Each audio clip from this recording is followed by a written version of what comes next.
আসসালামু আলাইকুম, আমি নয়না। আজকে আবারও এসেছি নতুন একটা রান্নার ভিডিও নিয়ে। তবে আজকে দেখাবো সব রকম ডাল দিয়ে একটা পকোড়া। এখানে আমি কি কি ডাল নিয়েছি বলে দিচ্ছি। মুসুরির ডাল, মুগের ডাল, চানার ডাল আর অড়হর ডাল। এরপর পরিষ্কার করে ধুয়ে ডালগুলোকে আমি 4 থেকে 5 ঘন্টার মতো ভিজিয়ে রেখেছিলাম।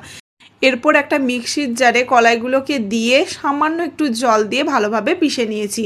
এরপর একটা বাটিতে ঢেলে তার মধ্যে পেঁয়াজ কুচি, লঙ্কা কুচি, জিরে গুঁড়ো, ধনে গুঁড়ো, হলুদ গুঁড়ো, লঙ্কার গুঁড়ো, আদা রসুন বাটা, পরিমাণ মতো নুন আর কিছুটা কালো জিরে। কালো জিরেটা অপশনাল, আপনারা দিতেও পারেন, নাও দিতে পারেন।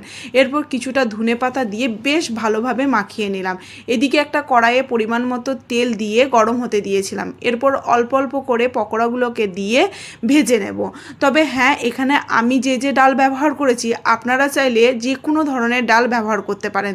আর হ্যাঁ, ব্যাটারটা গোলার সময় এখানে যদি কিছুটা কারি পাতা দেন তাহলে খেতে আরও টেস্ট হবে। আমার কাছে ছিল না তাই দিইনি। পকোড়াগুলোকে বেশ লালচে করে ভেজে তুলে নিয়েছি। এরপরে খেয়ে দেখার পালা। সত্যি খেতে এতটা ক্রিস্পি হয়েছিল, আপনারাও বাড়িতে বানান।